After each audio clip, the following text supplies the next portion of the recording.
एक बार की बात है कि किसी गुरुकुल में 3 शिष्यों ने अपना अध्ययन संपूर्ण करने पर अपने गुरुजी से यह बताने के लिए विनती की कि उन्हें गुरु दक्षिणा में उनसे क्या चाहिए। गुरुजी पहले तो मन मन मुस्कुराए और फिर बड़े स्नेहपूर्वक कहने लगे, मुझे तुमसे गुरु दक्षिणा में एक थैला भर के सूखी पत्तियां चाहिए, ला सकोगे? वे तीनों मन ही मन बहुत प्रसन्न हुए क्योंकि उन्हें लगा कि वे बड़ी आसानी से अपने गुरुजी की इच्छा पूरी कर सकेंगे। सूखी पत्तियां तो जंगल में सर्वत्र बिखरी ही रहती हैं। वे उत्साहपूर्वक एक ही स्वर में बोले, जी गुरुजी, जैसी आपकी आज्ञा। अब वे तीनों शिष्य चलते चलते एक समीपस्थ जंगल में पहुंच चुके थे, लेकिन यह देखकर कि वहां पर तो सूखी पत्तियां केवल एक मुट्ठी भर ही थी, उनके आश्चर्य का ठिकाना न रहा। वे सोच में पड़ गए कि आखिर जंगल से कौन सूखी पत्तियां उठाकर ले गया होगा। इतने में ही उन्हें दूर से आता हुआ कोई किसान दिखाई दिया। वे उसके पास पहुंचकर उससे विनम्रता पूर्वक याचना करने लगे कि वह उन्हें केवल एक थैला भर सूखी पत्तियां दे दे। अब उस किसान ने उनसे क्षमा याचना करते हुए उन्हें यह बताया कि वह उनकी मदद नहीं कर सकता क्योंकि उसने सूखी पत्तियों का ईंधन के रूप में पहले ही उपयोग कर लिया था। अब वे तीनों पास में ही बसे एक गांव की ओर इस आशा से बढ़ने लगे थे कि हो सकता है वहां उस गांव में उनकी कोई सहायता कर सके।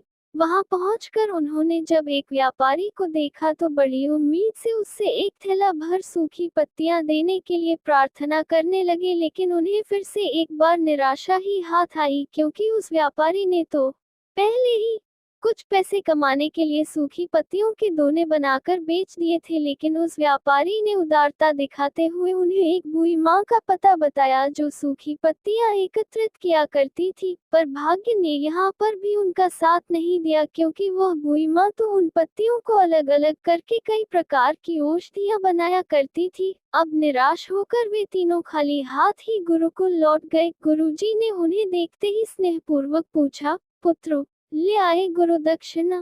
तीनों ने सर झुका लिया।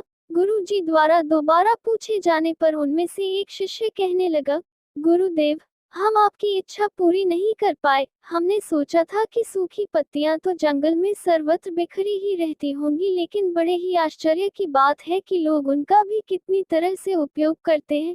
गुरुजी फिर पहले ही की तरह मुस्कुराते हुए प्रेम पूर्वक बोले, निराश क्यों होते हो? प्रसन्न हो जाओ और यही ज्ञान की सूखी पत्तियां भी व्यर्थ नहीं हुआ करती बल्कि उनके भी अनेक उपयोग हुआ करते हैं।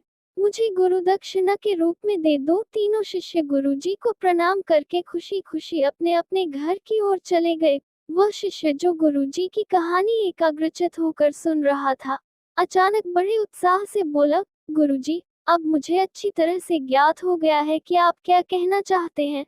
आपका संकेत वस्तुतः इसी ओर है, न कि जब सर्वत्र सुलभ सूखी पत्तियां भी निरर्थक या बेकार नहीं होती है तो फिर हम कैसे किसी भी वस्तु या व्यक्ति को छोटा और महत्वहीन मानकर उसका तिरस्कार कर सकते हैं। चींटी से लेकर हाथी तक और सुई से लेकर तलवार तक सभी का अपना अपना महत्व होता है। गुरु जी भी तुरंत ही बोले, हाँ पुत्र, मेरे कहने का भी यही तात्पर्य है कि हम जब भी किसी से मिले तो उसे यथायोग्य मान देने का भरसक प्रयास करें ताकि आपस में स्नेह, सद्भावना, सहानुभूति एवं सहिष्णुता का विस्तार होता रहे और हमारा जीवन संघर्ष के बजाय उत्सव बन सके। दूसरे, यदि जीवन को एक खेल ही माना जाए तो बेहतर यही होगा कि हम निर्विक्षिप, स्वस्थ एवं शांत प्रतियोगिता में ही भाग लें और अपने निष्पादन तथा जी निर्माण को ऊंचाई के शिखर पर ले जाने का अथक प्रयास करें। अब शिष्य पूरी तरह से संतुष्ट